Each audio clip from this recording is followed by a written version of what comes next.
Welcome to the San Diego Business Journal's Community of Business podcast, covering all of the vibrant business activity in the greater San Diego metropolitan area. And now, here are your hosts, Kevin Leap, publisher, and Jeff Clementson, editor-in-chief. Hi, Kevin Leap here with the San Diego Business Journal. I'm the publisher. Welcome to our Community of Business podcast. And I'm going to introduce our editor-in-chief, Jeff Clementson, who will take it from here. Welcome, everyone, to the Community Business Podcast. Today, we are joined with Drew Moser, CEO of the Lucky Duck Foundation. Welcome, Drew. Thanks for having me. Well, thank you for coming. For our listeners who are not familiar with the Lucky Duck Foundation, can you just briefly say what it is that you do and what it is you're trying to address? Our mission is to prevent and alleviate the suffering of homelessness throughout San Diego County. And our co-founders personally match all donations up to $2 million per year. And then we put that to work into activating shelters or providing employment opportunities or picking up trash that pays people $2 for every bag of trash that they clean up. There's a boatload of different things that we do, but we put it to work around helping people find a brighter pathway off the streets. And how would you describe the homeless issue in San Diego? Lots of room for improvement. We've prioritized youth and we've prioritized seniors. That doesn't mean we ignore other segments of the population, but there's a large unsheltered homeless population across the county, and there's just not nearly enough shelter beds for them to move into, and that's been part of our ongoing encouragement, you could call it, with the city of San Diego, is to add more immediately available beds, add more shelter beds, add more detox beds so that people can move off the streets. So when you look at the city of San Diego right now, 9 out of 10 requests for shelter go unfulfilled. So you have 10 people that say, yes, I absolutely want to move off the streets. Only one gets to move in because there's not capacity. They're full every night and there's not enough inventory in place.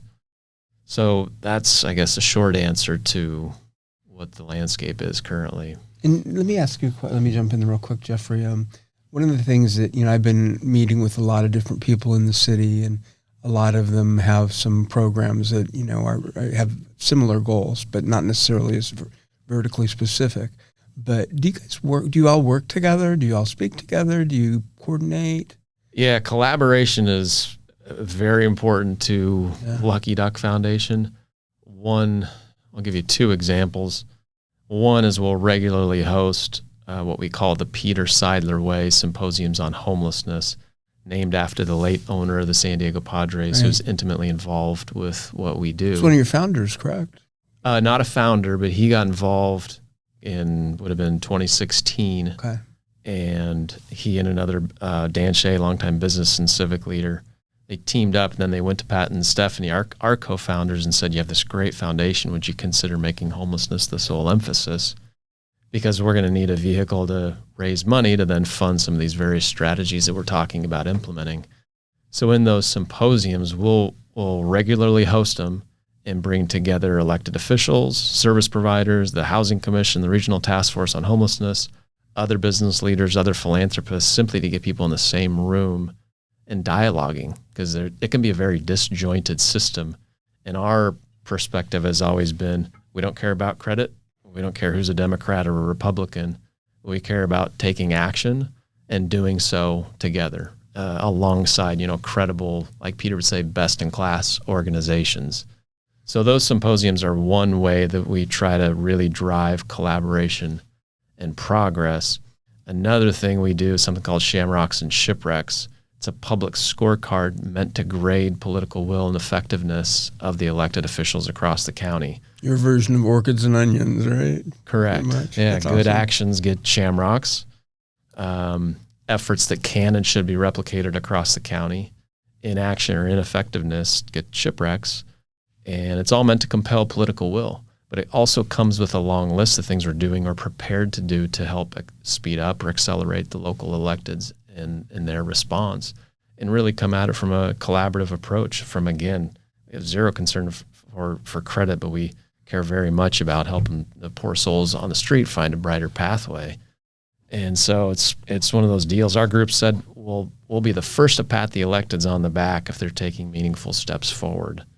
But it's kind of like John Wooden says, if the effort's not there, the pat on the back might be lower and harder. And so we're not afraid to issue a shipwreck and then put it out far and wide to the media and social media and everything. And we're also not afraid to call a press conference to elevate the facts if we think it's going to drive progress. It's never meant to be shameful or punitive or anything like that. It's simply meant to drive progress. Speak the truth. Yeah. And so beyond the advocacy and the kind of political will building, what are the other kind of like specific programs that you're funding, like boots on the ground work of actually helping the homeless? Yeah, I'll give you a few examples there. I mentioned earlier, we prioritize youth. And one thing we've done recently is something called United for Youth. It's a $5 million foster youth homeless prevention effort that's meant to or designed to connect 500 current and former foster youth, connect to employment, housing, and mentorship over a 2-year period. And we're doing that in partnership with the Prebys Foundation and the Copley Foundation, and then about 2 or 3 dozen organizations that will ultimately receive funds to implement the work to help those 500 youth connect to those 3: housing, employment, and mentorship. And we had those organizations sign a commitment to collaborate agreement. So it's an easy word to throw around and easy concept to talk about. It's a little more difficult to actually do so. And we had the board chair, CEO, and program director of all those organizations sign a commitment to work together essentially, and feel really good about that program because it's really got these organizations to link arms. A lot of them didn't even know each other existed. And while they all do different things, ultimately we're now trying to row in the same direction and help a meaningful number of youth not even think about life on the streets, but find nothing but prosperity. So that's one example. Another example is we've funded more than 25 different employment and job training programs that have benefited well over 2,500 individuals.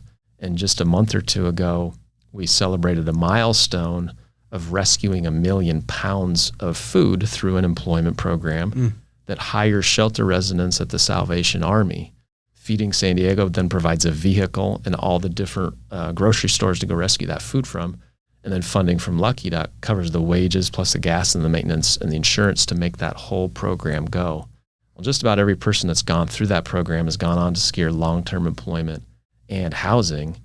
The 1 million pounds, Feeding San Diego actually values that food, perfectly viable food, at $1.9 million. And then that food's redirected to folks who are homeless or on the brink. So it's a program it's a win-win all around. It's that totally collaborative approach that I mentioned earlier, that none of us could accomplish that on our own, but by Salvation Army, Feeding San Diego, and Lucky Duck coming together, we can create some pretty meaningful outcomes. So I can give you 100 more examples, but those are a couple. Well, I think the last time that I actually spoke with you or recovered Lucky Duck Foundation personally and wrote a story was some funding that came in to save seniors from being put out on the street when they couldn't afford rising rents. How's that program going? Maybe explain to our listeners how that works. It's a great program. It's something we call Senior Safe at Home. We launched it in partnership with the Padres a few years ago, hence kind of the play on terms of Seniors Safe at Home. But basically, unfortunately, older adults over the age of 55, it's the largest and it's the fastest growing segment of the unsheltered homeless population in the entire county. And more than half of them are falling onto the streets for the very first time in their life, almost purely for economic reasons. Folks are living on a fixed income, and we all know what inflation and the cost of housing is doing. It's just bad economics. And so there's an extensive study done that said, about $300 a month is what seniors need to stay in their homes that are this close to falling on the streets. So it targets specifically older adults, done in partnership with Serving Seniors and the San Diego Housing Commission, where it's anywhere from $250 to $700 a month to keep seniors safely in their home. And so round numbers, $4,000 to $8,000 per person to keep them safely in their home, compared to the cost which can easily exceed $50,000 per person per year once they fall onto the streets. Not to mention you help them avoid the perils and traumas of trying to survive on the streets in their later years. So it's cost effective, but it's also humane and something that we've fortunately been able to support. And I think more funders are getting involved in that type of strategy. And what we're also trying to do is encourage government to reallocate some of their perhaps not so effective programs or spending towards this type of programs. It's proven, it's cost effective. There's a lot of merits. I was going to say the to price tag on that sounds about right, doesn't it? Yeah. And that kind of leads me to something I've been wondering about. With effective programs, everyone likes those. Is that how you would sell this to the business community? Like, what is it about the homeless issue that should make the business community want to get involved? Yeah, I think, when Peter got involved and Pat and Stephanie, have always come at it with trying to apply business principles. Peter would always say we're credible business people trying to apply business principles to this massive social issue. So really, anytime we look at a program, either our ongoing programs or programs that we'll support, we really try to understand, like, okay, what's the ROI here of the opportunity before we pull the trigger? And then there's a boatload of opportunities for the business community to get involved. I mean, from volunteering with our food and water outreach initiative to coming out and being a corporate partner or sponsoring one of our events. Or we even have a partnership with a coffee company that sells Lucky Duck coffee. It's a full-on website that's Lucky Duck Coffee Club. And those sales, a generous portion of those sales stay with Lucky Duck. So if you're a hotel or a restaurant owner, or you want to provide gifts to your clients, that's a turnkey way. If you're going to buy the coffee already, why not do it through this Lucky Duck Coffee Club, knowing that you're benefiting the community? We have an insurance company that said, hey, we're going to match all employee donations up to $10,000, over a certain duration. So that those employee donations get matched by the company, then they come to Lucky Duck, and our co-founders match all donations up to $2 million per year.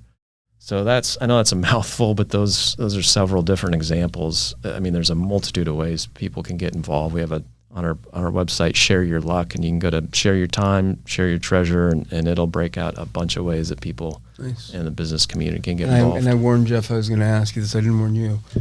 I remember you were telling me how you got the Lucky Duck Foundation name. Yeah, well, so the Kilkennys, you can probably guess with a last name like that, there's some Irish heritage, so Luck of the Irish, and then an affinity for the Oregon Ducks. Pat went to school up there. He's a major benefactor. He actually served as their athletic director. And Stephanie said, we can't be the Kilkenny Foundation. That's boring. Let's be the Lucky Duck Foundation. And so then to encourage that, well, the mantra is to share your luck. If you consider yourself to have had some good luck and good fortune in your life, to share that luck with those in need. And then to encourage that, they'll personally match donations. Love that. That's awesome. Yeah. And you'd mentioned events earlier, and the first time I went to one Lucky Duck event a few years ago. That was the auction event at the Sound. When Sound was brand new. It was a lot of fun. Do you have any upcoming events that people could keep their eye out on? Yeah, September 17th. We've moved it to Estancia La Jolla. And it's kind of an entertainment and variety show. We try to keep the program nice and tight so people can socialize and spend time with friends and family and others, and just learn about the mission and come out and make a difference. So there's a lot more information on our website.